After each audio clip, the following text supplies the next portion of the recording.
नमस्कार मित्रांनो, श्रीमद भगवद्गीता मराठी. आज आपण वाचणार आहोत अध्याय 11. अर्जुन म्हणाला, या परम गुन्हा आध्यात्मिक विषयांसंबंधी तुम्ही कृपावंत होऊन जे उपदेश दिले आहेत ते ऐकून माझा मोह नष्ट झाला आहे.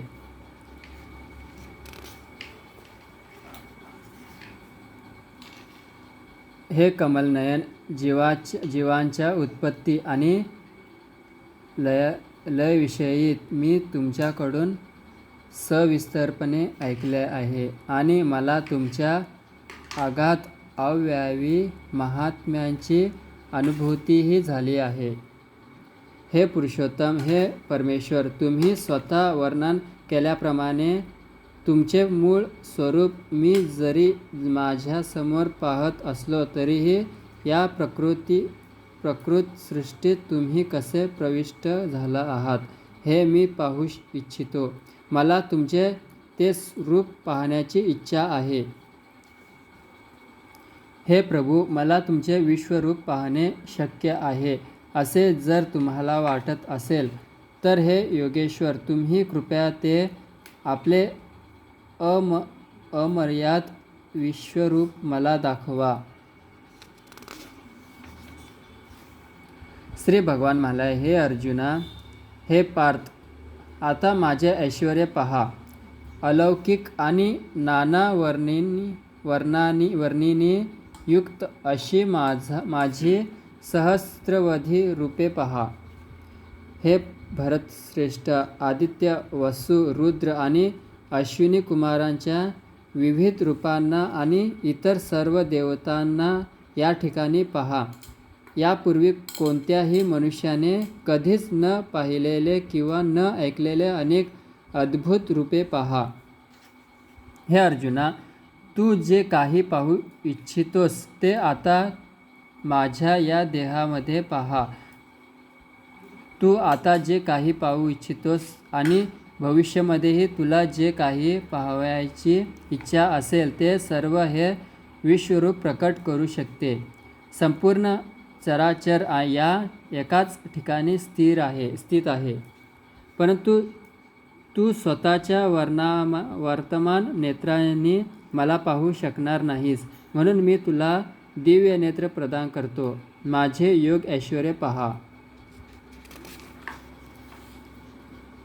संजय म्हणाला, हे राजा, याप्रमाणे बोलून महायोगेश्वर पुरुषोत्तम भगवंतांनी आपले विश्वरूप अर्जुनाला दाखविले. आकाशामध्ये एकाच वेळी जर सहस्त्र सूर्याचा उदय झाला तर एखादीच त्याचे तेज भगवंताच्या विश्वरूपाच्या तेजाची साम्य करू शकेल. त्यावेळी अर्जुनाने भगवंताच्या विश्वरूपामध्ये एकाच ठिकाणी स्थित असलेले परंतु अनंत ग्रहामध्ये विभागलेले ब्रह्मांडाची विस्तृत रूपे पाहिली. त्यानंतर भ्रमिक आणि आश्चर्यचकित होऊन अंगावर रोमांच उभारलेला अर्जुन प्रणाम करण्यासाठी नतमस्तक झाला आणि हात जोडून त्याने भगवंताची स्तुती करण्यास प्रारंभ केला. अर्जुन म्हणाला, हे भगवान, हे कृष्ण, मी तुमच्या शरीरात एकत्रित झालेल्या सर्व देवांना आणि इतर विविध जीवांना पाहत आहे. कमलनासनावर बसलेल्या ब्रह्मदेवांना तसेच भगवान शंकर, सर्व ऋषी आणि अलौकिक सर्पांना मी तुमच्या देहामध्ये पाहत आहे. हे विश्वेश्वर, हे विश्वरूप, तुमच्या देहामध्ये मी अमर्यादित आणि सर्वत्र पसरलेल्या असंख्य भुजा, उदरे, मुख आणि नेत्र पाहत आहेत. तुमच्यामध्ये मला आदी, मध्य आणि अंत असे काहीच दिसत नाही. तुम्ही परम आद्य अक्षर ज्ञेय आहात. या संपूर्ण विश्वाचा विश्वाचे परम आश्रयस्थान तुम्ही आहात. तुम्ही अव्ययी आणि पुरातन आहात. तुम्हीच शाश्वत धर्माचे पालक पुरुषोत्तम भगवान आहात, हे माझे मत आहे. तुम्ही आदी, मध्ये आणि अंतरही आहात. तुमचा महिमा अगाध आहे. तुम्हाला असंख्य बाहू आहेत. चंद्र आणि सूर्य हे तुमचे नेत्र आहेत. तुमच्या मुखातून बाहेर पडणारा अग्नी संपूर्ण विश्वाला तुमच्याच तेजेने तप्त करीत असल्याचे मी पाहत आहे. तुम्ही एकट्यानेच संपूर्ण आकाश, ग्रहलोक आणि त्याच्यामधील सर्व दिशा व्याप्त केला आहेत. हे महात्म्या, तुमचे हे उग्र आणि अतिशय अद्भुत रूप पाहून सर्व ग्रहलोक अतिशय व्यथित झाले आहेत. सर्व देवांचे समूह तुम्हाला शरण घेऊन तुमच्यामध्ये प्रवेश करीत आहेत. त्यांच्यापैकी काही अत्यंत भयभीत झाल्यामुळे हात जोडून तुमची प्रार्थना करीत आहेत. महर्षीगण आणि सिद्धगण स्वस्ति शांती असे म्हणून वैदिक स्तोत्रांनी गायन करून तुमची स्तुती करीत आहेत. रुद्रगण, आदित्यगण, वसुगण, साध्यगण, विश्वेदेव, अश्विनी कुमार, मरुदगण, पितृगण, गंधर्व, यक्षगण, असुर आणि सिद्ध देवता विस्मित होऊन तुम्हाला पाहत आहेत. हे महाभाऊ, देवतासहित सर्व लोक तुमचे अनेक नेत्र, मुख, भुजा, जांघा, पाय, उदरे आणि भयंकर दाढा असणारे महाकाय रूप पाहून अतिशय व्यथित झाले आहेत. आणि त्यांच्याप्रमाणेच मी सुद्धा व्यथित झालो आहे. हे सर्वव्यापी विष्णू, अनेक तेजस्वी, सर्वांनी युक्त असे काय तुम्ही आकाशास स्पर्श करीत असलेले पाहून तसेच तुमची वासलेली मुख आणि प्रदीप्त विशाल नेत्रांनी युक्त असे तुमचे रूप पाहून माझे मन भयाने व्यथित झाले आहे. त्यामुळे माझे धैर्य आणि मानसिक संतुलन नाहीसे झाले आहे. हे देवाधिदेव, हे जगन्निवास, कृपया माझ्यावर प्रसन्न व्हा. तुमचे मृत्यूरूपी प्रज्वलित मुखे आणि अकारळ भयंकर दडा पाहून माझे संतुलन हरपले आहे. सर्वच बाजूंनी मी गोंधळलो आहे.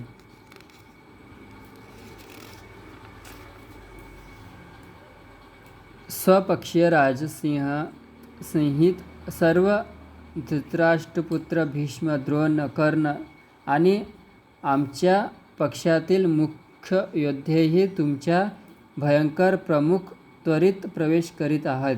काही जण तुमच्या दातांमध्ये अडकून त्यांच्या मस्तकांचा चुरडा झाल्याचे मला दिसत आहे. ज्याप्रमाणे नद्यांचे अनेक प्रवाह समुद्रामध्ये प्रवेश करतात, त्याप्रमाणे हे सर्व महान योद्धा तुमच्या प्रज्वलित मुखामध्ये प्रवेश करीत आहेत. ज्याप्रमाणे पतंग आपल्या विनाशकरीत प्रदीप्त अग्नीमध्ये प्रवेश करीत असतात, त्याप्रमाणे हे सर्व लोक द्रुतगतीने तुमच्या मुखामध्ये प्रवेश करीत असल्याचे मी पाहत आहे. हे विष्णू, तुम्ही आपल्या प्रज्वलित मुखांनी सर्व बाजूंनी सर्व लोकांना गिळंकृत करीत असल्याचे मी पाहत आहे. तुम्ही आपल्या तेजाने संपूर्ण जगत व्यापले असून उग्र, प्रखर, होरपळणाऱ्या किनाऱ्यांनी प्रकट झाला आहे. हे देवादिदेव, कृपया मला सांगा की उग्र रूपधारी तुम्ही कोण आहात. मी तुम्हाला प्रणाम करतो. कृपया माझ्यावर प्रसन्न व्हा. तुम्ही आदिपुरुष आहात. मी तुम्हाला जाणू इच्छितो, कारण मला तुमचे प्रयोजन माहीत नाही.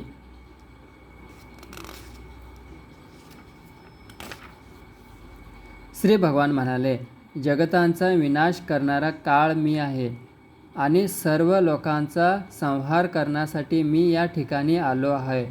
माझ्या व्यतिरिक्त पांडवास व्यतिरिक्त दोन्ही सैन्यातील सर्व योद्ध्यांचा विनाश होणार आहे.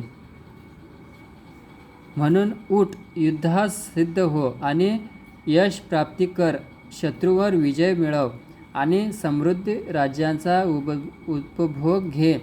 माझ्या योजनेनुसार त्यांचा पूर्वीच मृत्यू झाला आहे आणि हे सव्यासाचे युद्धामध्ये तू केवळ निमित्तमात्रच आहो.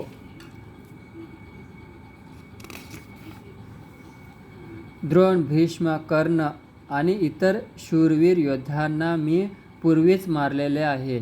म्हणून तू त्यांचा वध कर आणि व्यथित होऊ नकोस. केवळ युद्ध कर.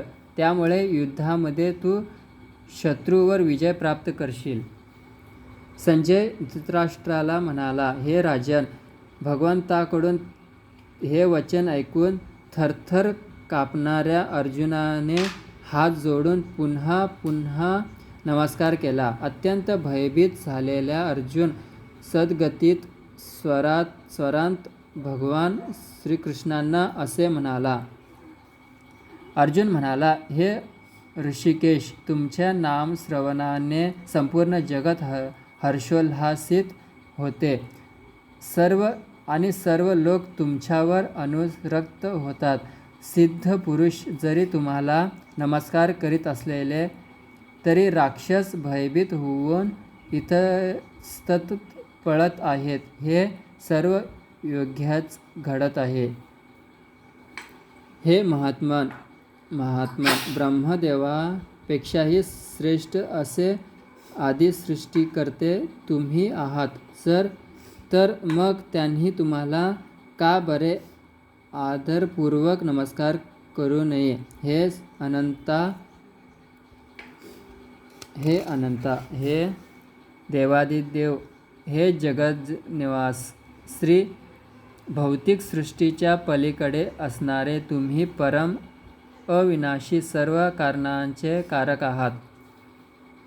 तुम्ही आदिपुरुष भगवान, पुरातन आणि या व्यक्त प्रकृतीत जगतांचे एकमात्र श्रेयस्थान आहात. तुम्ही सर्वत्र आहात, सर्वज्ञ आहात आणि जे ज्ञेय आहे ते सर्व तुम्हीच आहात. तुम्ही त्रिगुणातीत असे परम आश्रयस्थान आहात. हे अनंत रूपात तुम्हीच ही संपूर्ण भौतिक सृष्टी व्यापली आहे. तुम्ही वायू, परम नियंता, अग्नी, जल आणि चंद्र देखील आहात. तुम्ही आदिजीव, ब्रह्मदेव तसेच प्रपितामही तुम्हीच आहात. म्हणून माझा तुम्हाला सहस्त्रश नमस्कार असो आणि पुन्हा पुन्हा मी तुम्हाला नमस्कार करतो. तुम्हाला पुढून, पाठीमागून आणि सर्व बाजूनी नमस्कार असो. हे अनंतवीर्य, तुम्ही अपार शक्तीचे स्वामी आहात. तुम्ही सर्वव्यापी आहात आणि म्हणून सर्व काही तुम्हीच आहात. मी तुमच्या महिमा न जाणता तुम्हाला माझा मित्र मानून हे कृष्ण, हे यादव, हे मित्र असे अनादराने संबोधले आहेत. प्रेमाने किंवा प्रमादाने मी जे काही केले असेल त्याविषयी कृपया मला क्षमा करा. विश्रांतीच्या वेळी चेष्टा करताना, एकाच शय्येवर शयन करताना किंवा एकत्र भोजन करताना अथवा बसताना आणि कधीकधी एकांतवासात तर कधी अनेक समक्ष मी तुमचा अपमान केला आहे. हे अच्युता, माझ्या त्या सर्व अपराधासाठी मला क्षमा करा. तुम्ही या संपूर्ण चराचर सृष्टीचे पिता आणि परमपूज्य आध्यात्मिक गुरु आहात. तुमच्या समान अथवा तुमच्यापेक्षा श्रेष्ठ असा कोणीही नाही. तसेच तुमच्याशी कोणी एकरूपीही होऊ शकत नाही. तर मग हे अतुलनीय शक्तिशाली भगवंता, त्रैलोक्यामध्ये तुमच्यापेक्षा कधीच अधिक श्रेष्ठ कोण असू शकेल? प्रत्येक जीवांचा आराध्य परमेश्वरावर तुम्हीच आहात. मी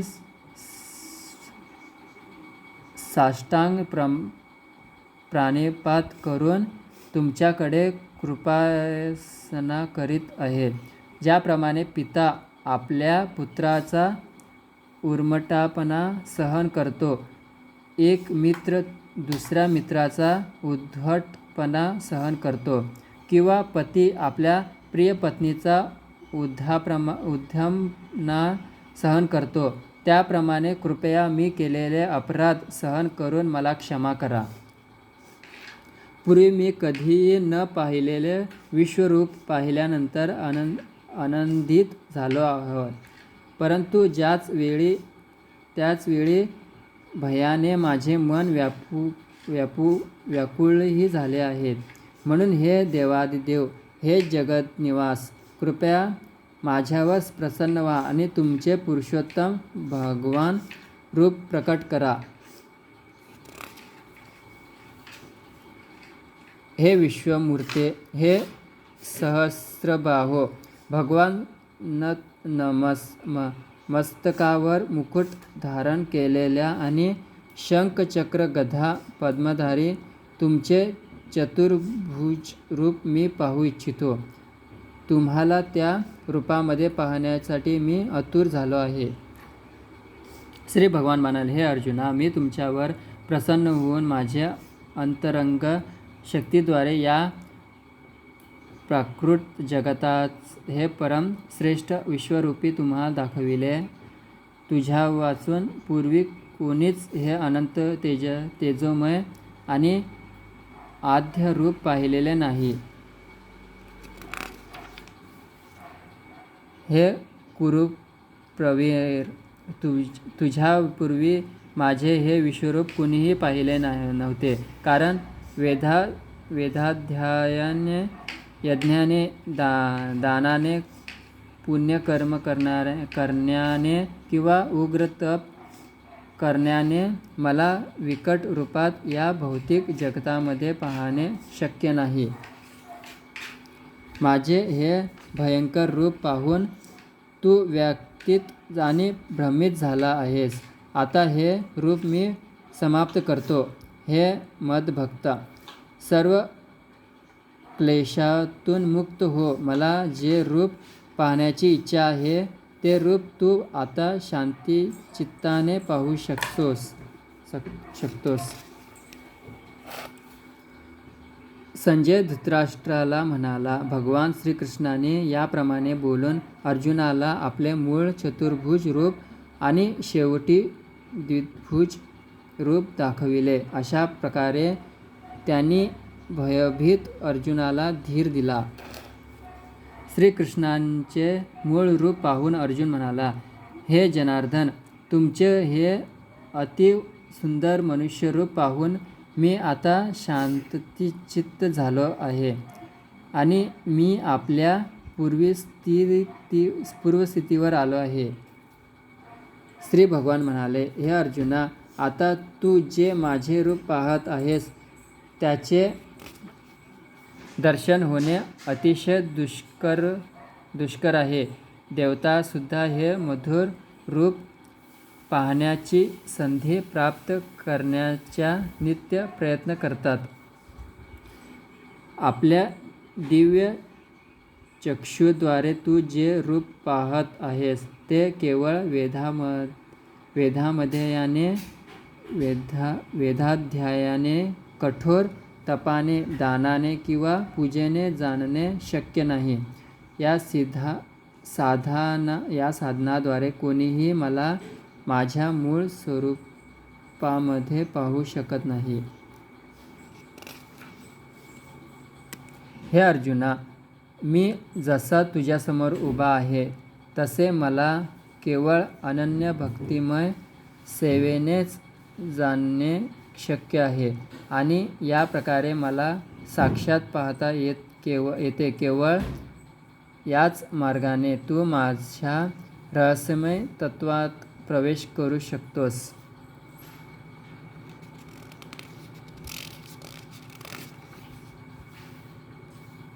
हे अर्जुना, जो सकाम कर्म आणि तर्कवादांच्या संघातून मुक्त होऊन माझ्या विशुद्ध भक्तिमय सेवेमध्ये संलग्न होतो, जो माझ्या प्रीत्यर्थ कर्म करतो, जो मला आपल्या जीवनाचे परम लक्ष्य मानतो आणि जो सर्व प्राणीमात्रांशी मित्रत्वाने वागतो, तो निश्चितपणे मला प्राप्त होतो.